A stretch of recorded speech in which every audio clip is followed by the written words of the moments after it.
नमस्कार सर. मी प्रवीण बिरादर, contact seed city seeds तुम्ही आले. तर आपलं नाव, गाव, पूर्ण पत्ता, या मक्याबद्दल जर्मिनेशनची पूर्ण माहिती, तुम्ही कधीपासून हा मक्का लावताय ही संपूर्ण माहिती द्या. त्याला जे ना जवळपास 4 वर्ष आहेत. आता मी माझ्या हिशोबाने सांगतो 49 क्विंटल आवरेज मी काढलेलं आहे 8 किलो बियामध्ये. तर त्याच्यात तुम्ही सांगतो मला औषधाचं म्हणजे याच्यात नंबर 1चं काम काय आहे, आळाई. अजून पण आळाई आली नाही. अच्छा. तर लहानपणीपासून काही मक्का हो डायरेक्ट ना, हो ना. सुरुवातीलाच आळाई येऊन जाते. हो हो हो. याच्यात तसं काही नाही. तुमचं नाव वगैरे कळू शकेल त्या नंबरवर? बाबासाहेब सुखदेव आकळे, हो. आम्ही भडीचे आहे. हो. मी मामाची जमीन करतो आम्ही. हो ना. भाऊसाहेब बारगाव हो. याची जमीन करतो. ही आता लागवड आता झाली जवळपास 15 दिवस ही लागवड. आणि एकदम हा मेन रोड टच प्लॉट आहे समजा, एकदम हे काहीच आपलं नाही खुलताबाद रोडलाच आहे. हा, Khultabad road road touch plot आहे. हे सगळं छान लोकांना वाटलं तुमचं नियोजन वगैरे पाहून, मला हे सगळं पाहून जात जात आम्ही पाहिलं. हा. त्यामुळं आवर्जून तुमच्यासाठी मी करत आलो. म्हणजे कसं वाटतं तुम्हाला मक्का वगैरे कसं आहे? ते मक्काचा नंबर 1 आहे. कारण मी स्वतः माझ्या वावरात पण भडजील माझा वावर आहे, तिथं सुद्धा मी 4 बॅग टाकलेला आहे यंदाच. मागच्या वर्षी बी टाकलेलं आहे, यंदा बी टाकलेलं. आता हे किती बॅग आहे तुमच्या आता इथे आता लावली? इथे 2 बॅग टाकले. 2 बॅग टाकले. थोडस अर्धा किलो कमी आहे वावर कमी आहे थोडं.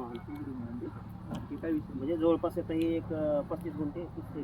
हा 35 गुंठे. अच्छा. आणि खाली पण टाकले वाटतं. ते खाली हा ते पण आहे. अच्छा. मग तुम्ही याद्वारे तुम्ही काय सांगू शकाल शेतकऱ्यांना वगैरे नाही, मक्काबद्दल? माझं तर म्हणणं हीच मक्का लावायला पाहिजे. हं. कारण आजपर्यंत कंपनीचा काही विषयच नाही हं. आणि बी फेल नाही. हो ना, हो ना. कारण हे सिटी सीड्स 7722 हे हा. आपलं रब्बीचं टॉपचं वाहन आहे. टॉपचे टॉप. त्याबद्दल तुम्हाला कसं वाटलं? म्हणजे दुसरी तुमचा कंपनी अनुभव आहे, तुमचा अनुभव. दुसऱ्या आणि कंपनी विषय जरा काय आहे, सांगायचं ठरलं तुमचा अनुभव मोठा आहे, कारण तुम्ही गेली 2 वर्ष झाली लावताय ना ही मका. हा. तर तुम्हाला वैयक्तिक म्हणजे असं काय वाटतं की बाया मक्याबद्दल असं मला मक्का सांगायचं ठरलं फक्त पट्टा पद्धत लावावी मक्का अशी म्हणणं मला. हा. पट्टा पद्धत जर मक्का लावली नंबर 1 आवडेल. खत नियोजन वगैरे कसं केलं पाहिजे तुमच्या? खताचं काही एवढं विशेष नाही. पहिले काय 24-24-20-20-13 केले. नंतर आता सुपर फॉस्फेट हे टाकायचं फक्त युरिया टाकायचं बस. बाकीचं नंतर 10-26 किंवा तुम्ही जे म्हटलं ते घेऊ शकता, काही अडचण नाही त्याला.